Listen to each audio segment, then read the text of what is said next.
Mesdames et messieurs, merci à vous de renouveler votre confiance à la radio Oasis Congo FM. Il est temps de vous informer.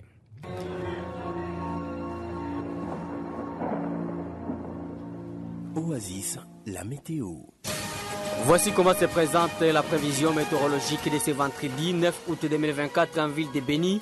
Levé du soleil 6h03 et sous coucher 18h11. Les vents courant à 15 km par heure l'avant-midi à direction sud et à 20 km l'après-midi à direction sud. La température maximale sera ressentie à 26 degrés Celsius et la minimale à 18 degrés Celsius. Ce jour, le ciel sera nuagé accompagné d'orages et d'averses. La météo prévoit un grand risque de pluie ce vendredi dans la ville. Prenez donc des précautions et belle journée à tous.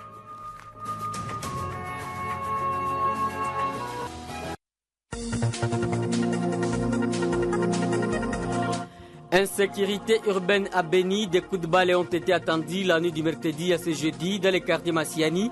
Des présumés bandits opéraient au domicile d'un particulier où des biens de valeur ont été emportés et à Mambango, argent et téléphone ont aussi été emportés par les Ansaya la même nuit dans différents ménages.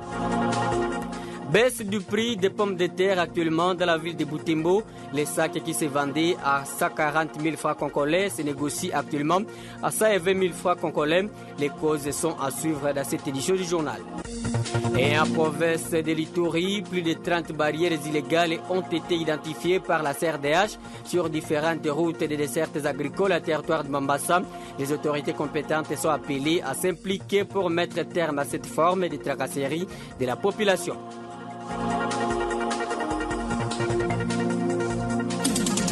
Jeune, ton avenir est plein d'espoir. Mais une seconde de plaisir sexuel peut le gâcher à jamais. Sois sage. Et reste Wanzukula nous oriente dans les ondes. Je suis Justin Palou Konviala Vaibi Hawa Matsungani à la présentation de cette édition. Il s'observe une recrudescence des cas de banditisme en ville de Béni. Des présumés bandits font des incursions dans des maisons de paisibles populations. Les cas les plus récents est celui enregistré au quartier Mambango de la commune de Bungulu. La nuit du mercredi à ce jeudi 8 août 2024, des présumés bandits ont emporté des biens de valeur dont argent, téléphone et des appareils électroménagers. La société civile du Congo appelle les autorités à tous les niveaux à prendre leurs responsabilités. Junior Mbakulirahi est cadre de cette structure à ville de Butembo. Par rapport à l'insécurité qui vient encore de monter en flèche, nous avions encore voulu rappeler les autorités au niveau local que chaque service puisse prendre au sérieux, parce que vous le savez, au niveau des Petits Nord, il y a le M23 RDF qui nous dérange. Au Grand Nord, il y a des ADF qui ne cessent de nous endeuiller. Il y a encore multiplicité de cas d'incursion dans des maisons de la population. Nous demandons aux autorités au niveau local, notamment la police, ANER et d'autres, de voir encore comment réajuster leur plan pour sécuriser la population. Ici, je vais aussi demander à la population d'enlever la peur et de continuer à alerter comme d'habitude, d'éviter la justice populaire. Donc une fois vous pouvez tomber sur l'ennemi de la paix, c'est mieux toujours de lui présenter devant l'autorité de l'État pour qu'on puisse l'interroger et avoir beaucoup d'éléments. Entre-temps, des coups de balai ont été attendus dans la cellule Kouka du quartier Massiani de la commune de Moulekera la nuit du mercredi à ce jeudi 8 août. À la base de cette situation, des présumés bandits ont fait incursion dans la maison de Kakule Kikoukujado où ils ont emporté une somme importante d'argent. Le chef de quartier Hamza Angali, qui confirme les formations, indique que les enquêtes ont été ouvertes en fait de dénicher ces ensayas qui courent encore dans la nature. On l'écoute au micro la radio Oasis. Dans la cellule Kouka, il s'est passé un camp de cambriolage dans la nuit du mercredi en ce jeudi 8 août 2024. Les bandits porteurs d'armes en fait, non neutrement identifiés, ont crépité quelques coups de balle au domicile de Kakule Kikoukujado, l'ancien IT du centre de santé de Kouka, aux environs de 2 heures du matin. Lors de leurs opérations, ces bandits ont emporté de l'argent évalué en 100 000 francs. Alors, je demande à la population de Kouka de rester toujours vigilante puisque la situation de Kouka sur le plan sécuritaire ne se porte pas bien. Donc, c'est à tout le monde, accompagné par le chef de base, et nous-mêmes de veiller sur la sécurité de cette entité. C'est désormais interdit de donner une quelconque somme d'argent à la petite barrière de Kanyati sur la RN4 et axe Boulongo-Kassindi en territoire de Béni. Cette interdiction a été faite mercredi par le bourgmestre de la commune de Boulongo, Kaindo Katembo Jean-Paul, qui appelle tous les usagers de cet axe routier à ne pas payer la somme demandée par les militaires commis à cette barrière.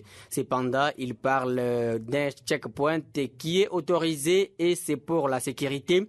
Toutefois, en cas de dérapage, les victimes de ces actes sont demandées de venir saisir l'autorité à son office de travail. On l'écoute. Il est strictement interdit de donner de l'argent, faute de quoi vous serez aussi jugé des corrupteurs. Parce qu'à terme de corruption, c'est les corrompus et les corrupteurs sont tous sanctionnables. Alors, nous, on a demandé à ce qu'à la barrière soit un checkpoint. C'est un poste de contrôle en matière de sécurité et cela réservé exclusivement aux militaires et les agents de sécurité qui sont affectés à la barrière de Kanyati, qui doivent veiller tous à la matière sécurité. Je pouvais demander à frères taximens, usagers de la route, à chaque fois qu'ils vont se rencontrer avec tel comportement, qu'ils soient les premiers à sauter vers moi, soit qu'ils résistent là-bas sans rien donner et qu'on voie qu'est-ce qui va arriver à la suite. Dès qu'ils se connaissent, être soit complices d'une manigance routière, il y a ceux qui transportent les produits prohibés. Il est souple à donner de l'argent que de se laisser contrôler. Moi-même, je veux savoir qui fait ça et pourquoi il le fait. Et la suite sera maintenant à eux de comprendre que c'est interdit d'inviter toutes choses comme si c'est une règle générale. 14 sur 17 finalistes inscrits dans différentes écoles secondaires et hébergés à l'orphelinat Tuking et Atima au poste frontalier de Kassindi dans les territoires de Béni ont satisfait aux épreuves de l'examen d'État 2023-2024. Des Anges Kaou Maliro, responsable de cet orphelinat, remercie de vive voix tous ceux qui ont contribué à la réussite de ces enfants. Moana Molo Kambula nous a dit plus dans cet élément. Avant de mettre sa voix en cette réussite, Madame Kavou Maliko des Anges a d'abord sollicité l'implication de la communauté pour l'assistance des autres enfants qui préparent la nouvelle rentrée scolaire 2024-2025. D'ici que c'est la rentrée scolaire, c'est nous leurs parents qui sont vivants. Les orphelins, ils étudient tous. Et c'est pourquoi j'appelle aux parents qui m'écoutent, aux parents qui aident toujours les orphelins, de venir toujours les accompagner au point de vue éducation. Les parents qui m'écoutent, lorsque vous allez acheter les fournitures de tes enfants, pensez aussi aux orphelins au point de vue éducation. Elle sollicite également des personnes de bonne volonté à accompagner ces nouveaux diplômés aux études supérieures. J'étais 17 participants. Il y avait 3 échecs, 14 ont réussi, ont eu leur diplôme avec succès. Je vais dire d'abord merci à tout le monde qui a accompagné ces finalistes qui ont présenté et ils ont réussi. Parce que la gratuité est pour les frais de participation. Mais les frais scolaires ont payé. En tout cas, j'ai dit merci. Ceux qui ont échoué, j'ai dit courage de reprendre encore la vie scolaire. Ils vont réussir l'année. C'est pourquoi j'appelle aux autorités, aux responsables des universités ici à Kassindi-Loubiria. Je les supplie de m'aider à prendre un finaliste ou bien 2 ou bien 3. Vraiment, ça sera mieux. Parce qu'eux aussi, ils vont aider les autres lorsqu'ils vont terminer leur études supérieures. Il faut rappeler que la nouvelle rentrée scolaire 2024-2025 est fixée au 2 septembre 2024 sur l'Assemblée de la République. Avant cette rentrée, ce sont les enseignants qui reprendront le travail le 30 août, comme le signale le calendrier du ministre de l'EPST. Il s'observe actuellement une baisse de prix de pommes de terre en ville de Butembo. Un sac qui coûtait 140 000 francs congolais se négocie actuellement à 120 000 francs congolais. Cette baisse de prix est la conséquence directe de la surproduction de cet aliment de base par nombreuses familles dans plusieurs villages du territoire de Lubero, rapporté Kaindo Sekanabo Esther est l'une de venteuse sur l'avenue Bukavu. Elle plaide néanmoins pour l'entretien de routes de désert agricole en travers les zones d'approvisionnement.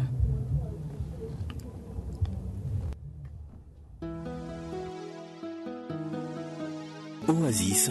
Vous informer, vous éduquer et vous divertir, tel est notre devoir sacré. Oasis. Les réalités de votre quotidien. Les conducteurs des mototaxis ont manifesté ce jeudi 8 août 2024 dans la localité de Moussimba, en territoire de Lubero. Ils ont érigé des barricades à Ndouko et ailleurs pour dénoncer la mort par balle d'un de leurs au marché des MTB lors d'une dispute entre deux éléments wazalendo autour de la perception d'une taxe illégale. En réaction, Maître Katembo Mirembe de la CRDH Lubero condamne fermement cette tragédie. Il appelle le gouvernement congolais à prendre en charge les éléments wazalendo. Écoutez Maître Katembo Mirembe.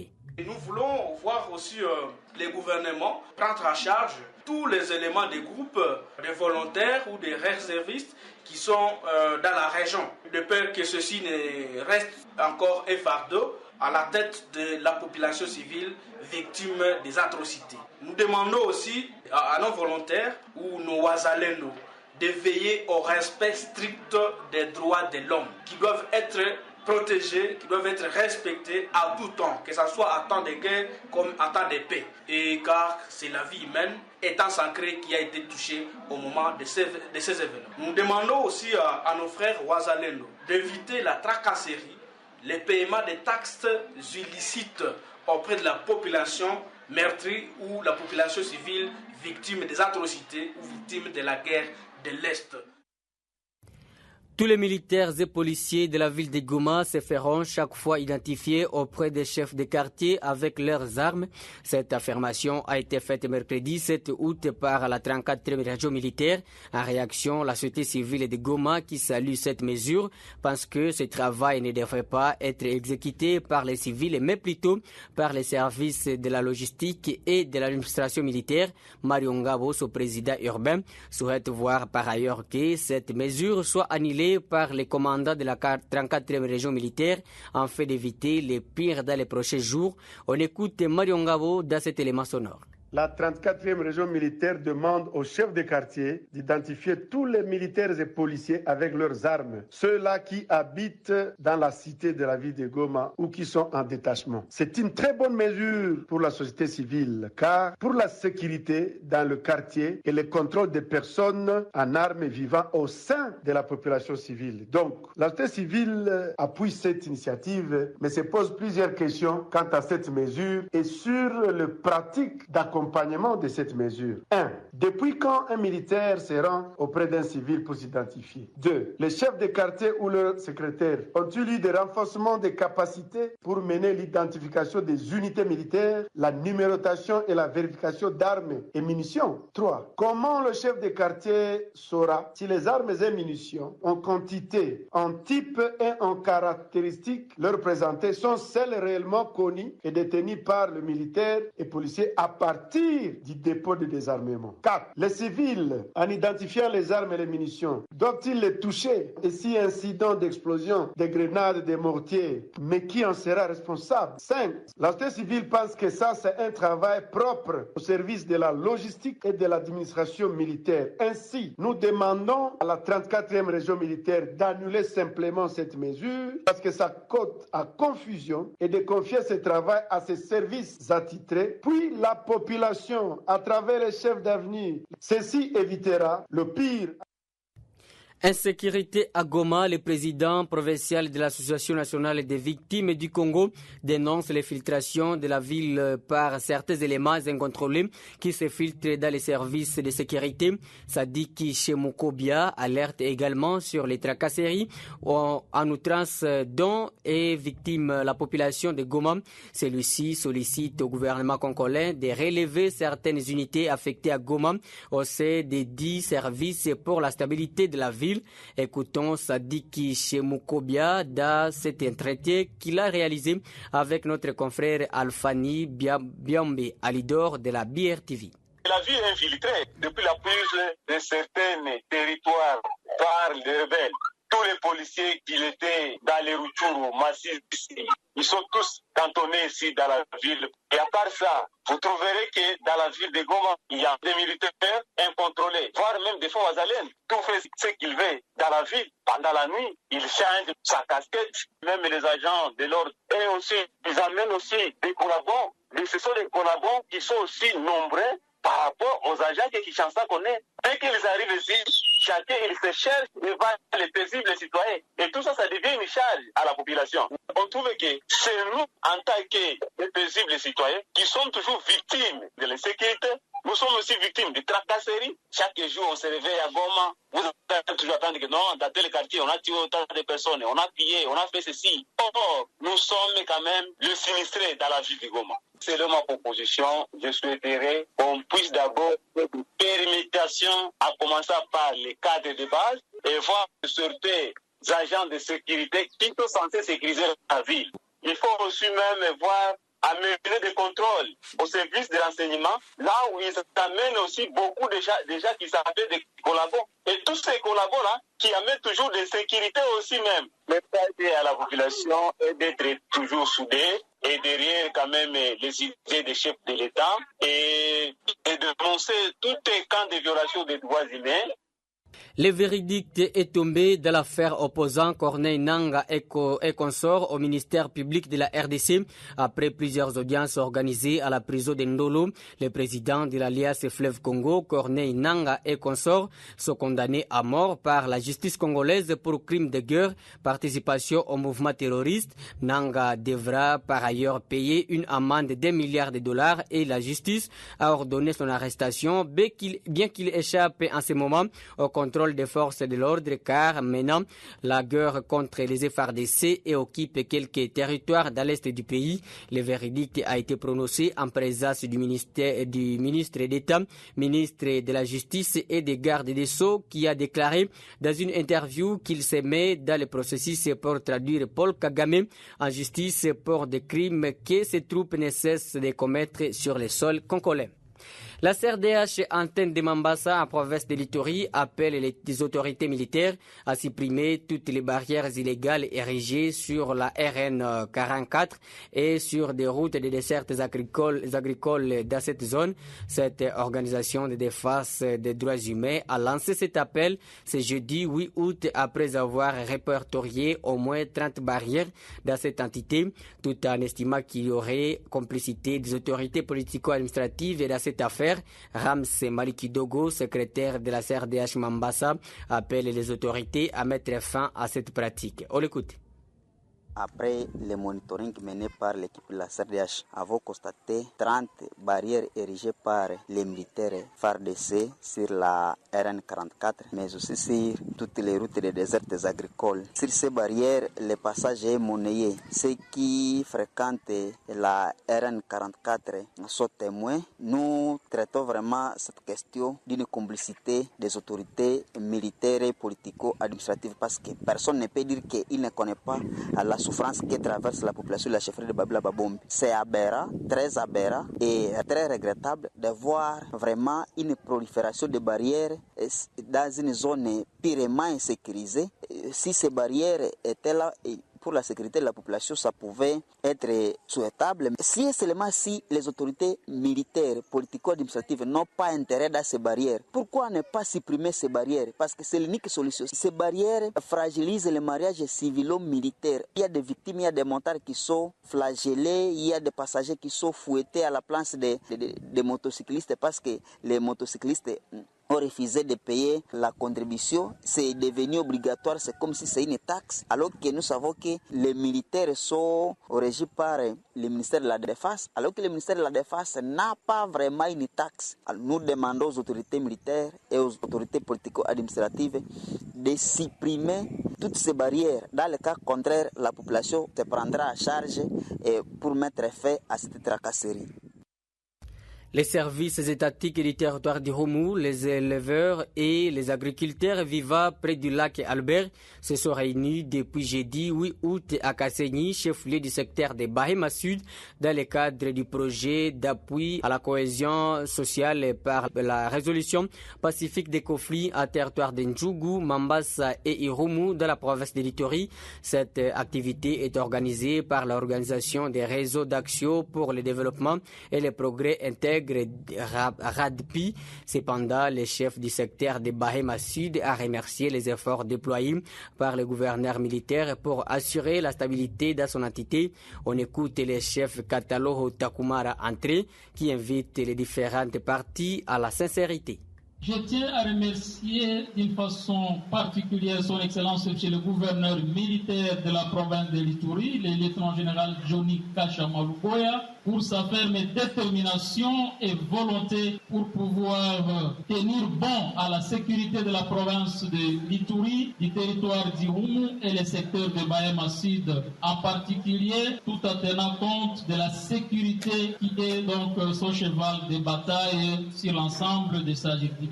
Tout en vous remercier à vous-même participant dans ces COP4, réunissant les éleveurs et les agriculteurs. Je pense qu'en tant qu'humains et hommes sur la terre, là où il y a les hommes, il ne manque pas les conflits. Et là où il y a les conflits, il y a toujours donc un organe pour remettre un peu de l'ordre, que chacun de nous puisse s'approprier de ce moment d'en affaire utile pour lui. On fait que de petits conflits que ceux qui seront soulevés ici vraiment trouvent des solutions. Et puis parmi les deux cas auxquels nous sommes ici, je pense que ce ne sera pas un échange naturellement, mais d'avoir des idées, pouvoir nous orienter dans le cadre de la cohabitation et de la cohésion pacifique.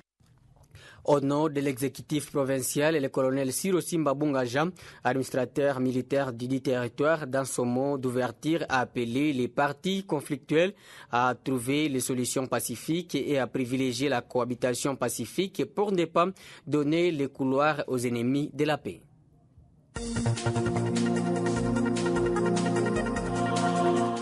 Mesdames et messieurs, c'est la fin de cette édition mise en onde par Erasto Wanzukula, présentée par Justin Paloukombialava et Bihawa Matsongani. La coordination et la supervision de Jires Kassongo. Portez-vous bien, au revoir.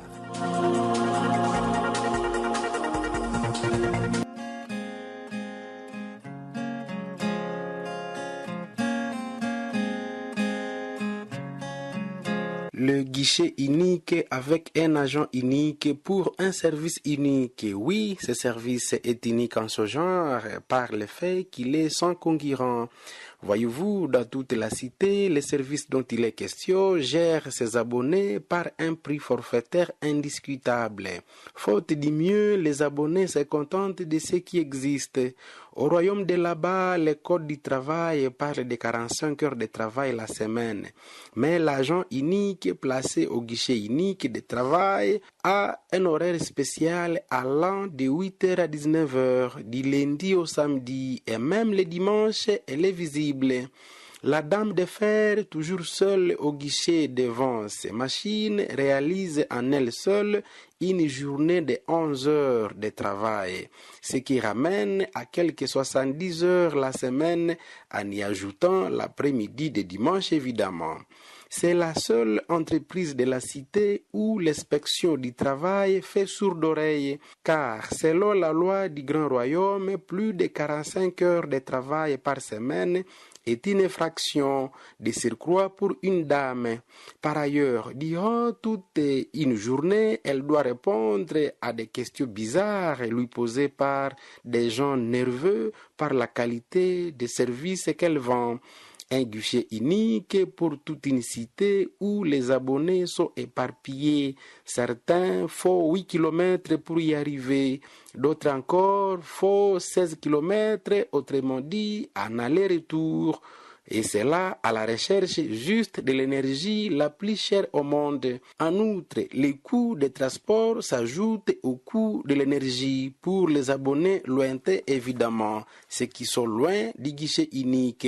Comme si cela ne suffisait pas, il faut y être à file d'attente. L'agent unique sert un à un. Sourire aux lèvres, très jovial, serviable, l'agent unique avec un taux d'échange unique ne se fâche jamais et ne se fatigue pas non plus. Vous devriez passer là-bas un jour pour vivre les calvaires des abonnés qui n'ont aucun droit de consommateur. On croirait qu'il s'agit de moyenâgeux.